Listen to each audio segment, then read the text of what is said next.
এই 72-এর সংবিধান, এই সংবিধানকে কিন্তু গ্লোরিফাই করে আমরা জন্মের পর থেকে গ্লোরিফাই করেছি। 72-এর সংবিধানে ফিরে যেতে হবে।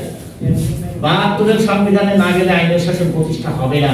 এসব কথা শুনেছি না, আমার বয়সী যারা 40-45 বছর, আমরা জন্মের পর থেকে এই গান শুনে আসছি, তাই না? এবং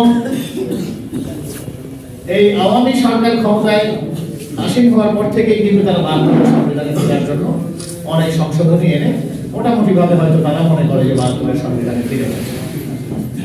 এই 72-এর সংবিধান কি দিয়েছে আমি দু একটা ঘটনা বলে দেব। 14 সালে যে জাতীয় নির্বাচন হলো, 14 সালের জাতীয় নির্বাচন, সেই নির্বাচনে কি হলো? 153 আসনের মানুষ কি করলো? অনেকে বলবে বিনা প্রতিদ্বন্দ্বিতা নির্বাচিত হয়েছে, মোটেও না। 153 আসনে বাংলাদেশের মানুষ এই আওয়ামী লীগ মার্কা নির্বাচনকে রিজেক্ট করেছে।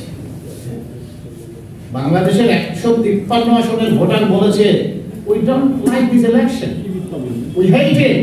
এই নির্বাচনের আমরা নিকুচি করি, তাই তো? ক্লিয়ার ভাষাটা এইটা। তো এই সংবিধানে কি ব্যবস্থা ছিল ভাইয়া? গণতন্ত্র তো 151 জনের গণতন্ত্র, পার্লামেন্টে 151 জন এমপি ভোট দিলে আইন পাস হয়, তাই তো? তো 153 জন ভোট দিয়ে যে বলে দিল যে ইলেকশন হবে না, এই কনস্টিটিউশন এই সিচুয়েশনকে কিভাবে অ্যাড্রেস করেছে বলেন? আমার এই প্রশ্নের উত্তর 153 জন 53টা আসনের সাধারণ মানুষ লাউড এন্ড ক্লিয়ার বলেছে এই ইলেকশন বাঙালি চায় না, কিন্তু কনস্টিটিউশন এখানে নির্বিকার। There is no provision to handle or address this situation, right?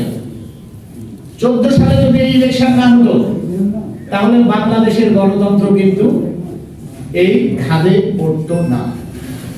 14 সালের এই সিচুয়েশন যদি সংবিধান অ্যাড্রেস করতে পারত তাহলে আমরা একদম বিভীষিকাময় বাংলাদেশে প্রবেশ করতাম না।